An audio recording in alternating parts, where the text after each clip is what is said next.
Funding for Curate, the Arizona Arts and Culture Fund, is made possible by Signal Society member Eleanor Light, and by you can become a curator of the arts on 8. For more information, call 602-496-8888. And now, an 8 special presentation. This time on Art Beat Nation. A decades-long mystery gets unraveled. I say what happened to Michael Rockefeller in the first 10 pages, spent 300 pages really saying why. We learn the art of the perfect cup of coffee. Coffee roasting is definitely, it's an art, it's a science. Meet an artist who changed course and never looked back. If I'm going to do a three-dimensional object, then I have to think about the whole piece and all around it. And get a behind-the-scenes look at a comic strip dynasty. Growing up reading that, feeling like it's part of my family because it is part of my family. It's all ahead on this edition of Art Beat Nation.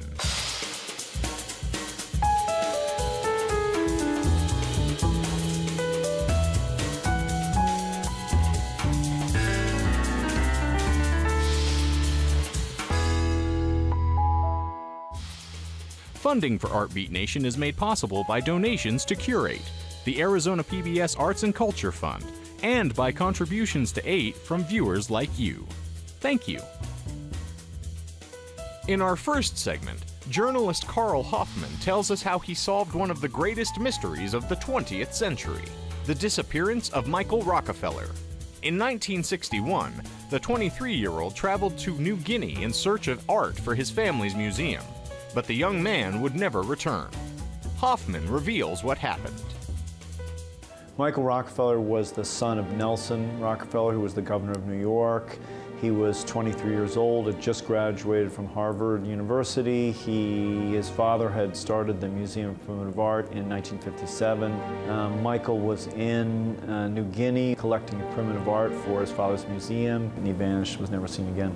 And that was in November of 1961.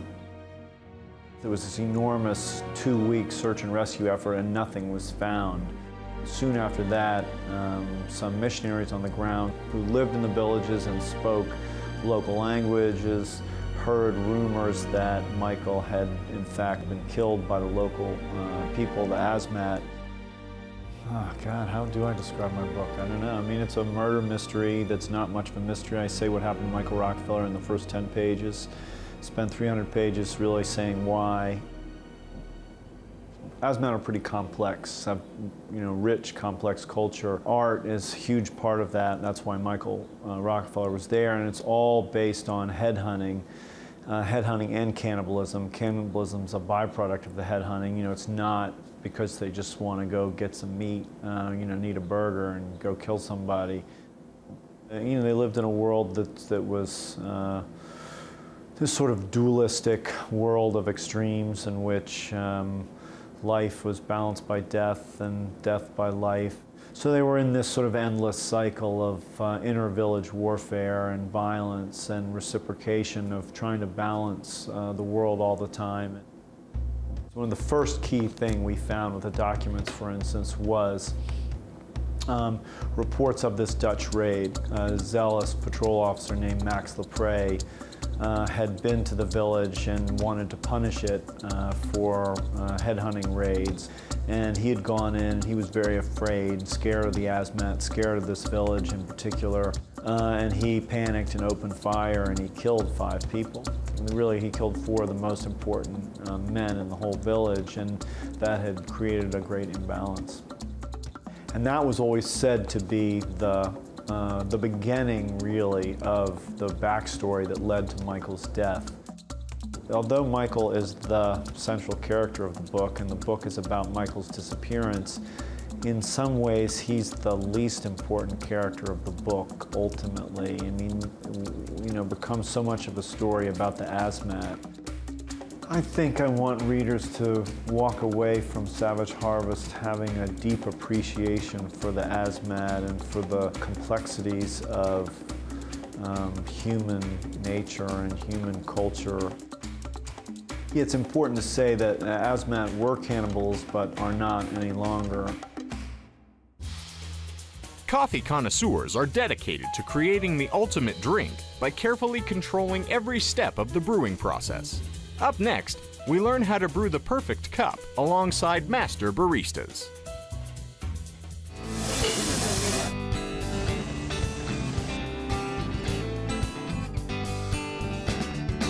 I think coffee roasting is a cool synthesis between science and art, because there is a chemical reaction that's happening to the bean.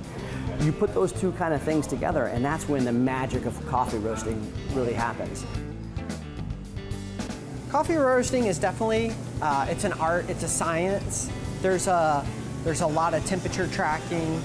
And in the first part of the roast, we're really looking to see like a really rapid gain in that roast, which just sets the rest of the roast off really well. So there's some science there, there's some chemistry and whatnot. We're converting the bean and some of the flavors into sugars. We're creating some different compounds that are very complicated. That process takes a ton of time. It's really almost always an ongoing 12-hour process of roasting and cupping just to get our recipe, or what we call our roast profile, right. Which basically, in essence, means bringing out the best that bean has to offer, all the little subtleties and nuances to make the cup absolutely fantastic. So you couple, buying the best beans in the world with roasting them correctly, and then ultimately preparing them right, it's a better cup. And that's what people discovered. The art aspect as well in there. It's just like thinking about the bean, where it came from, what you're trying to do with it, and it's just putting Buddy Brew's personal kind of flavor stamp on there. It's like, you're kind of tasting our palate, is what you're saying. It could be another roaster with the same style of bean, and they wouldn't roast it the same way as we did it. There's just so many different areas along the way to drop it or to finish it, and how you get there is a big thing. So we really highlight what we like when we serve a cup of coffee. So you're kind of drinking a little part of, of what we have to offer.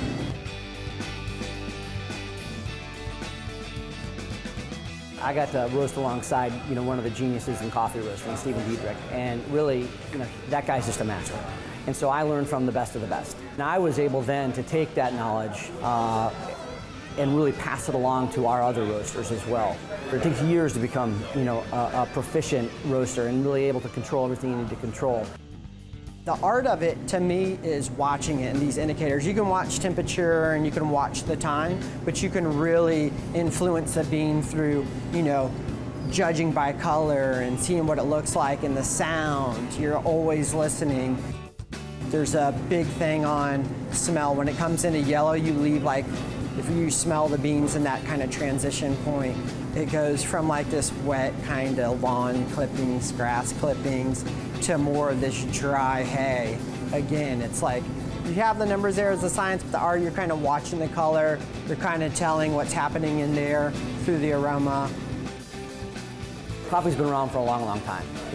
There's a lot of different stories of where it was actually first found, but the reality of it is that a shepherd saw these goats eating these cherries, and all of a sudden they got very, very excited and almost agitated. And he's like, something's going on there. And that's really how the caffeine in the coffee was actually first found.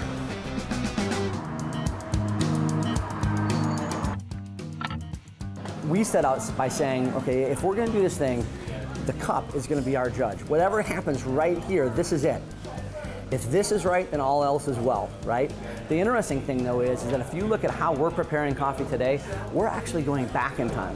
Even like Melita, which is a pour-over. They were really the inventors of the pour-over. Melita, another local company based out of Clearwater. Their first cone was developed in the early 1900s, 1905 or something like that. And so you look at how we make coffee today, it's not too dissimilar to what they were doing way back then. The difference, though, is that we are coffee freaks. So we look at every single detail of what we're doing, and we control it all. We control the exact water to temperature, the exact dose of water, right down to 1/10 of a gram of how much coffee we're using to do these methods. And then we control the exact extraction every single time we do it. So the cup is the same every single time.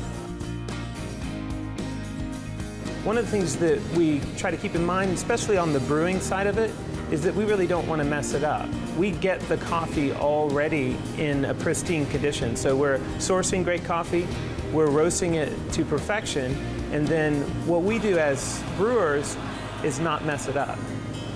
A barista isn't just a bartender. Really, a barista is almost a combination between a bartender and a chef, because they're literally cooking, creating this drink, just like a chef is creating, a cupcake or something. They're doing something. They're changing and creating.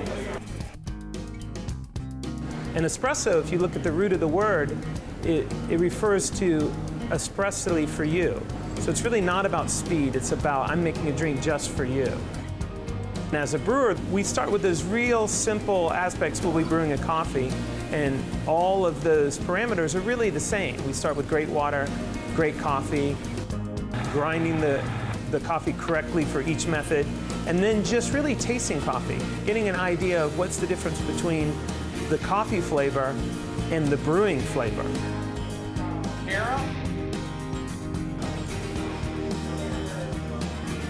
Buddy Brew is more than just about coffee. It's always been more than just about coffee. So we believe, one, that the farmer is really important, and so part of what we've always set out to do is really help them become sustainable kind of businesses through the money that we can bring back to them by purchasing their coffee. And doing that, then we can maybe help build a school or a medical facility or a church or whatever. Our saying is brew good, do good. And brew good is everything we really would just talk about. It's about the cup of coffee. Like in the end, this is our judge, doing all those pieces from sourcing the right coffee to roasting it to sweet, delicious perfection to actually creating the cup of coffee itself. That's the brew good part. The do good piece is the people. It's about the community that's created here and pressing out into the community and making a difference. And every single day when people come in and they get a cup of coffee, you can see the difference you make, because a lot of times these people are waking up, it's the first cup, and from the moment that pre-coffee person to that post-coffee person, it's kind of cool what happens there. So we believe that there's power in this cup of coffee and that we have to respect that whole thing. And so the do good piece is all about that love that we pour out from Buddy Brew, whether it's happening here or out in the community.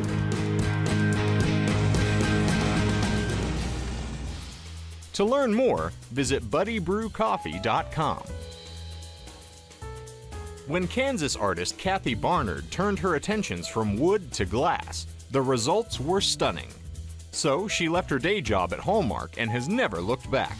Her art can now be found adorning buildings, galleries, and museums all around the world. Join us as she shares her inspiring story.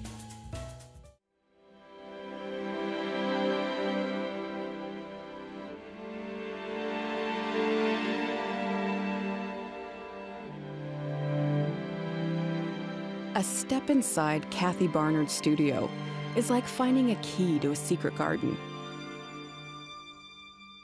A garden where flocks of gossamer sparrows soar across transparent skies, and lush galaxies of vines and morning glories sprawl with vivid dimension across quarter-inch glass. But this garden almost looked very different. While working at Hallmark, Kathy learned to sandblast and soon set her sights on creating custom signage. But that was until a trip to California altered her course forever. I went to LA and I went on a tour of the Queen Mary, the luxury ocean liner. And they had carved glass and it was edge lit and it was bas relief and I loved it. I'd always loved Steuben and Lalique glass, but I didn't know how to do it. But I thought, if I know how to carve in wood, I probably could figure out how to carve in glass. So I just started experimenting. And having never been formally taught the parameters of her newfound craft, she was able to nimbly push the limits of the medium and soon found a strong following. Knew more people like through Hyde Park and people who were restoring their homes. And I started doing work for some of the homes there. Got so busy that I asked for a leave of absence from Hallmark, and I never went back. That was over 30 years ago. I did for a while just do the smaller pieces, the bowls, vases, and my work was in galleries all over the United States and a few in Europe. I did that straight for 3 years. It was wonderful. I had so many orders, But what I missed was I didn't meet the people I was doing the work for. I didn't get to see the joy on their faces when we reach an idea that we both love, or they see the piece for the first time. So she set out to reclaim that spark that was missing by working directly with clients on site-specific pieces. And the breadth of the work that followed was nothing short of astounding. Like this bank in Oklahoma, that over the course of 2.5 years was transformed into this exquisite nature scene.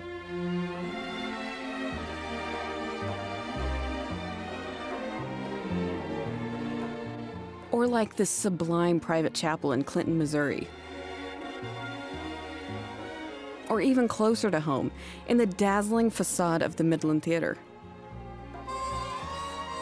And every design, no matter how great or small, starts with Kathy's first love, drawing, and then progresses through several meticulous stages of rendering before it's ready to be sandblasted. My first task is to have wonderful research in front of me. The more I know about my subject, the better I'm going to illustrate it. So what I do first is I'll do sketches. I grew up at 75th and Neiman, and there was a creek nearby. And so my Saturdays would be to go down to the creek, and I would spend all day there. And the longer you sit, you start to recognize that a certain bird has a certain way of moving through the trees. I'm fascinated by it all. And I'll do many, many drawings like this. If I'm going to do several butterflies, I will try and get to know each butterfly and the characteristics. And I think this kind of helps me get life into the subject.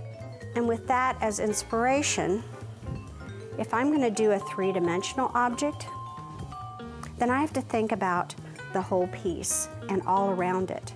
So I've developed a way of doing that. I start to draw right on the piece. I might establish where my pathway of butterflies are going to fly. That doesn't mean I have to draw it perfectly on this. What I'm trying to do is establish the flow. I can then start to translate my design.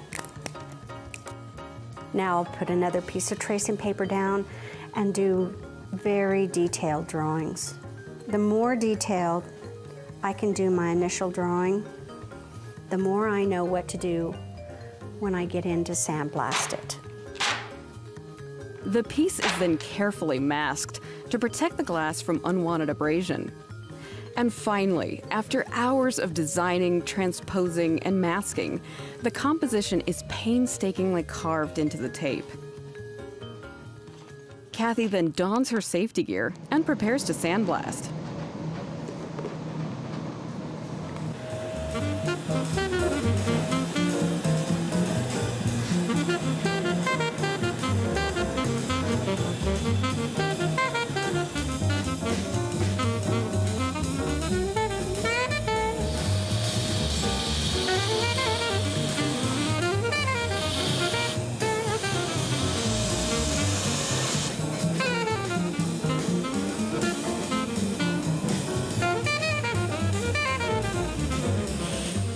Waking up every day. I'm very blessed to be able to come in here into my studio and do what I love to do. I love to draw. I love to create things. I love the joy of people receiving and viewing what I've created. And I guess that keeps me going every day. I just love it. I love life.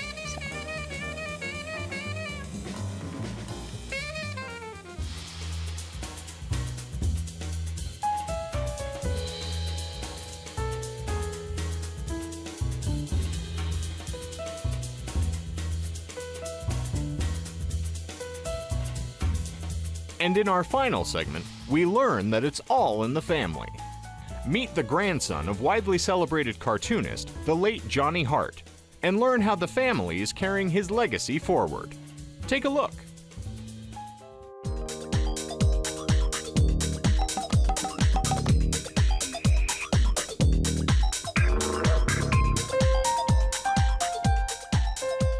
When I was young, I passed the time drawing.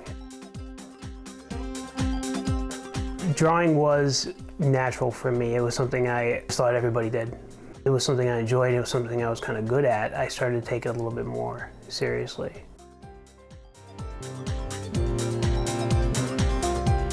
My name is Mason Mastriani, and I'm a syndicated cartoonist.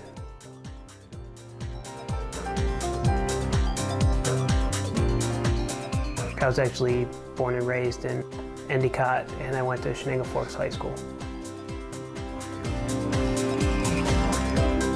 I love doing what's fun and knowing that it's, at the end of the day, it's also a paycheck, it's also my living. I love being able to do gestural stuff and write jokes and express myself in this way.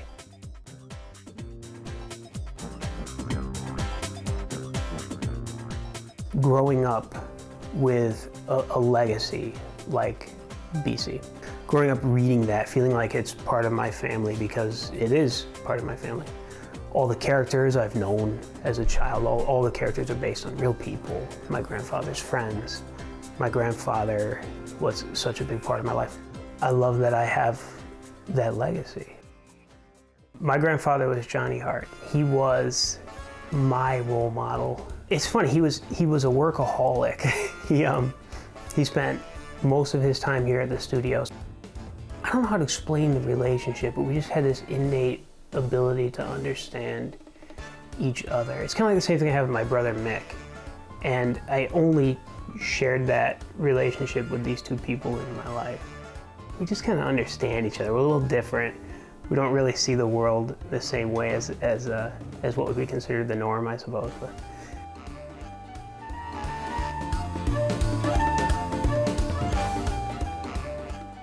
Working with my family is the greatest blessing and the greatest challenge that I've ever had. My brother and my mother, who I work with primarily, the way that we saw things was so completely different. So we butted heads on everything for about the first year that we worked here. And I mean, not in a bad way. I mean, we had a great time. We ended up kind of defining our roles. Maybe right around year 2, year 3. We've been here for 7 years now, working together. And now it's so smooth.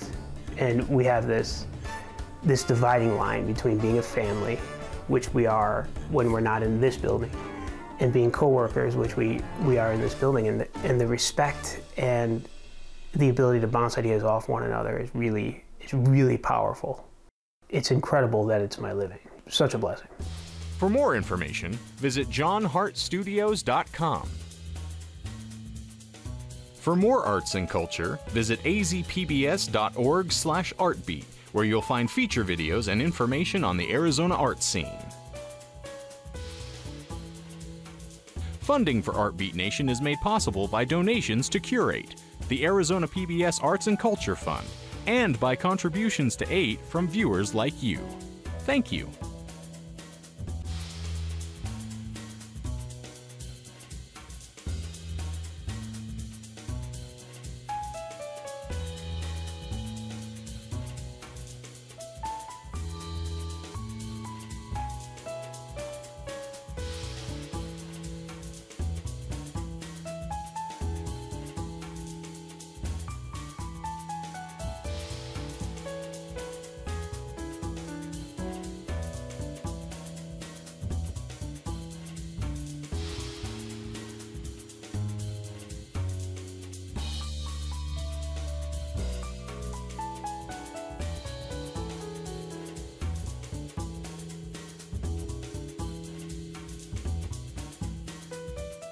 Funding for Curate, the Arizona Arts and Culture Fund, is made possible by Signal Society member Eleanor Light, and by you can become a curator of the arts on 8. For more information, call 602-496-8888.